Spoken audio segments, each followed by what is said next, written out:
Hi, welcome to week 6 or maybe 7 because I can't remember of my wrist recovery vlog.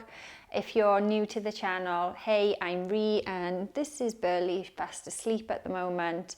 And if you're returning, then it's really cool and really interesting that you find this remotely worth watching if you're returning just to the wrist vlog rather than the yoga classes. But either way, whatever your reasons for stumbling across this video are on YouTube, then hey, it's cool to have this chat with you. So yeah, just as a quick recap, if you haven't watched any of the other vlogs, I'm a yoga teacher. I broke my wrist falling off my skateboard like a bit of an idiot like 7 weeks ago, I think. This might be week 6 technically for the vlog, but I think it was 7 weeks ago. Anyway, fractured my scaphoid bone, which is a bone within like the wrist, the bottom of the hand that meets the wrist. So really important for being able to extend and flex at the joint without pain and weight bear. So yeah, that happened a few weeks ago now, and I was in plaster for a bit and then I was out of plaster, which is awesome.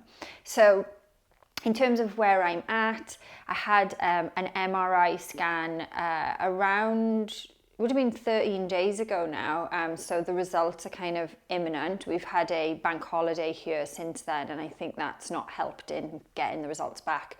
The MRI is really just to look at, my doctor that I saw at the fracture clinic was really happy with how the bone was healing. It was a really minor fracture, like it was no big deal whatsoever in terms of a fracture, but he was really concerned with tendon or ligament damage, so wanted an MRI to be able to see like what exactly is going on within the hand so that I can get a sensible and safe and progressive recovery program in place, because right now it's not really, it's probably in recovery in the sense that it's resting, but there's a lot of rest on the wrist.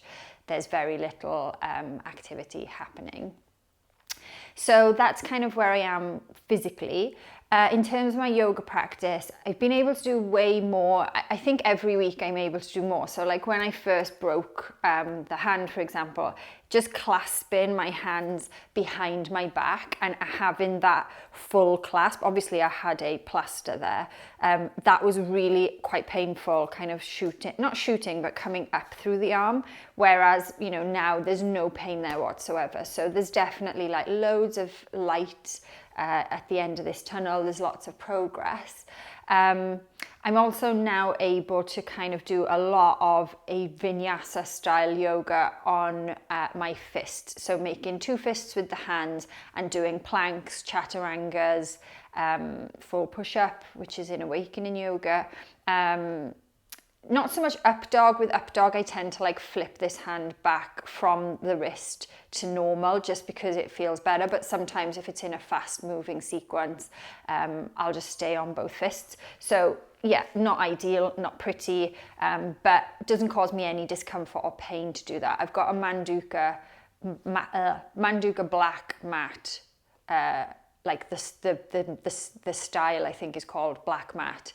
And it's really, really thick. It's almost like a mattress. So I'm not getting any pain on the knuckles in doing that. Whereas the other day, I jumped onto my boyfriend's yoga mat. That sounds like my boyfriend does yoga with me like every day. Like I bought him a mat because he was doing some movement with me.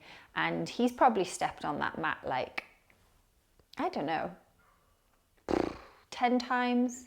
Maybe a bit more. I'm probably being a bit unfair there. Maybe a bit more. Anyway, it's totally irrelevant. But I just got him one of those regular yoga matters, kind of sticky mats.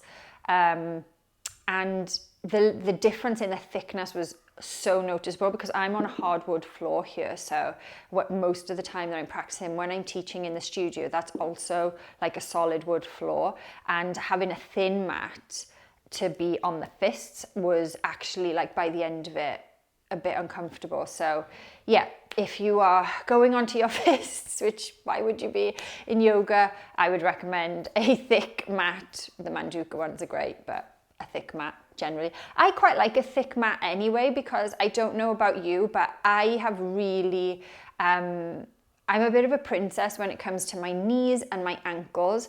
Like, I don't like, if we're in like a wide leg forward fold seated, I hate it when my ankles go onto the wood. It's weird, but I think I have quite bony ankles, or at least I tell myself I do.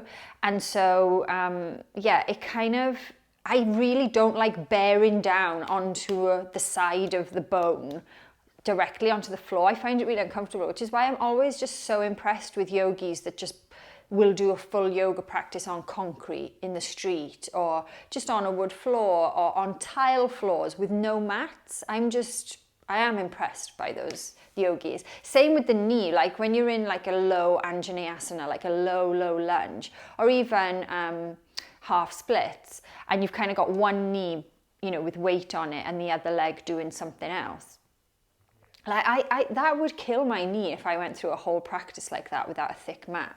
So yeah, we've wandered off the recovery completely. But yeah, if you have that though, if you are one of those people that struggles like that, then either turn your mat in a bit and then have it as a bit of a cushion, or just get a thick mat. Or if you're in a studio, ask them for 2 mats and bulk up. There you go. So yeah, back to the recovery or the injury. I'm on the fists and able to do loads on the fists. So that's cool, and generally that's been fine. I'd say the last probably week, I reckon week or so, I've mentally found it quite difficult. I think I've hit that wall of, this is shit, this totally sucks, when's it going to be over, when am I going to be able to do the things that I want to do. So I can do loads of stuff that I enjoy doing. Like I love doing balancing, you know, Natarajasana, dancer pose, or eagle or tree, or, you know, any balancing, warrior 3, all of those things. I love challenging the balance. It's I always feel like it's a really good reflection of where I am mentally that day. Like when I'm kind of in the zone, focused and living in the moment, the balance is 100% with me and we're in this lovely union. And then if my mind is slightly not quite there, or thinking about something else, or I've had a bit of a stressful day, the balance will be really tested. So, you know, there's so much stuff that I can do that I definitely need to be like just grateful for. But there's been just, I think, a few times where not being able to arm balance in particular, I've just found it really frustrating. And probably that's been exacerbated by the fact that I am currently doing another teacher training with Awakening Yoga.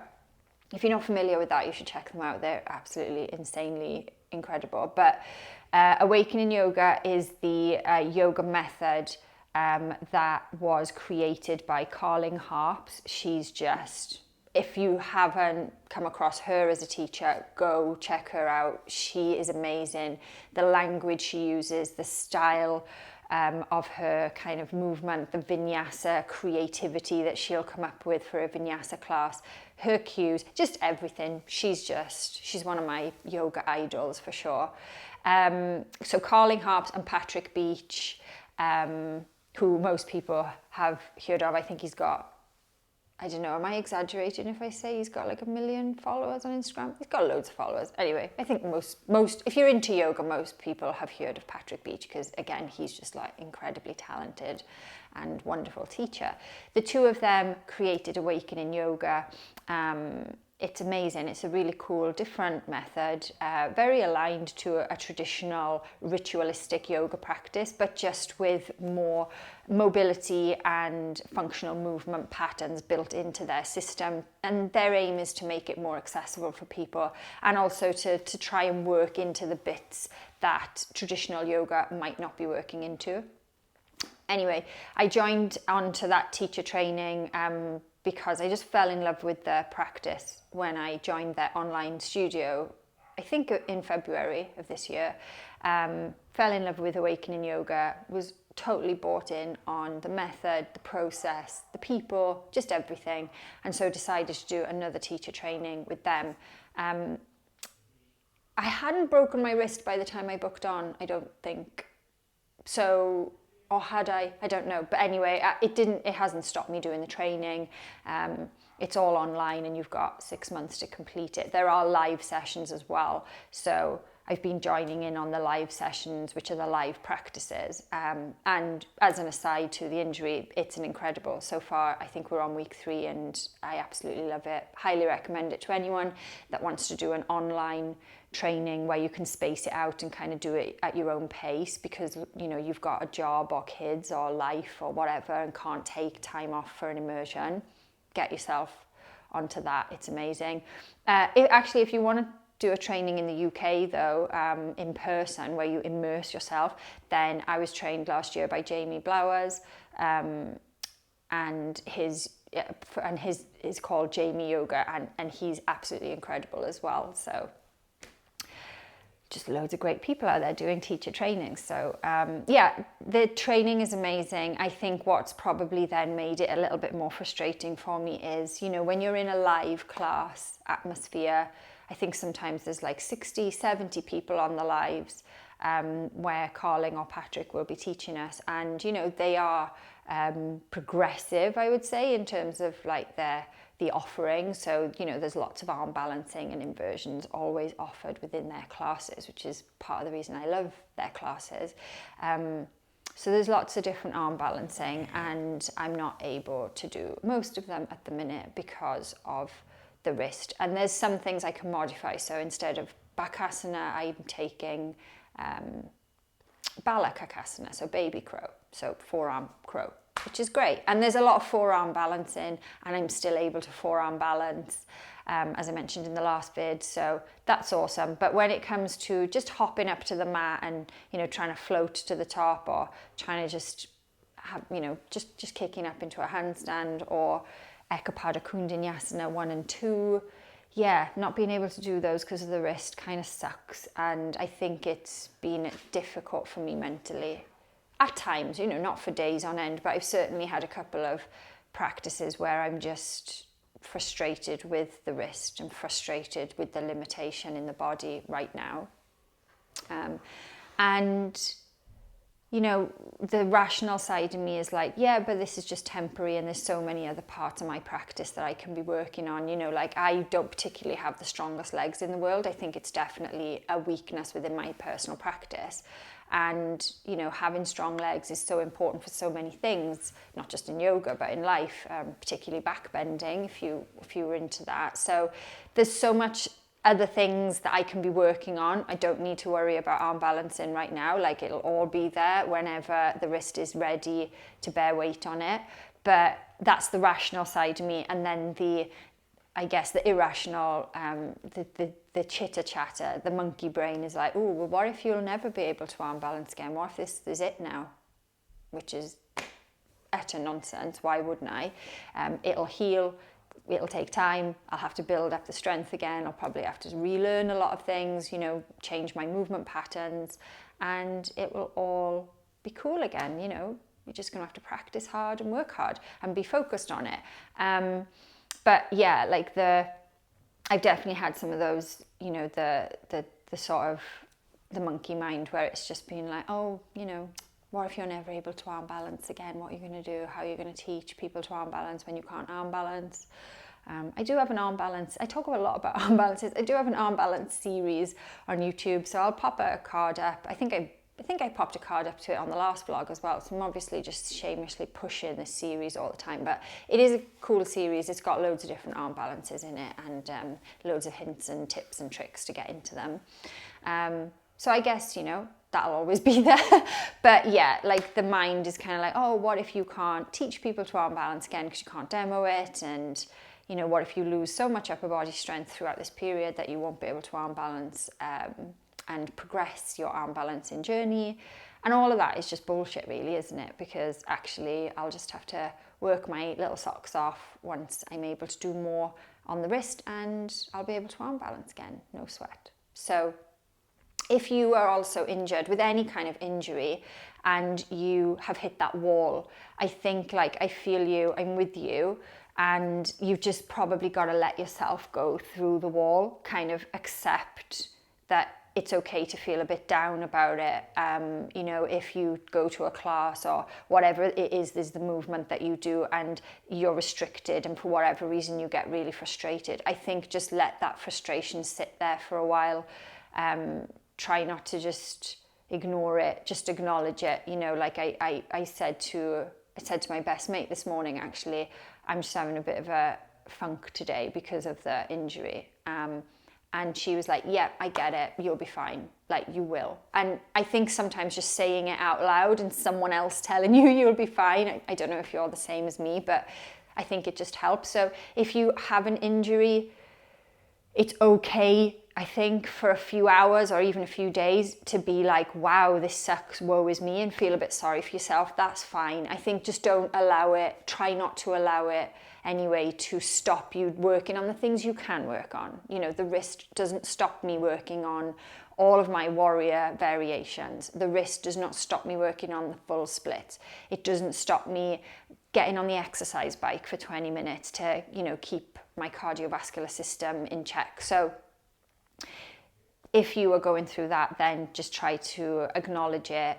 Don't try and change it, would be my advice. Let it feel a bit crappy, and then when you're done, you know, the fog always lifts, doesn't it? You'll feel okay. You'll feel better, I think. So yeah, hopefully I'll get some MRI results soon and I'll be able to start doing proper recovery exercises, which will be cool because I'd like to share that on the vlog for anyone else that is, you know, going through any kind of wrist pain or injury.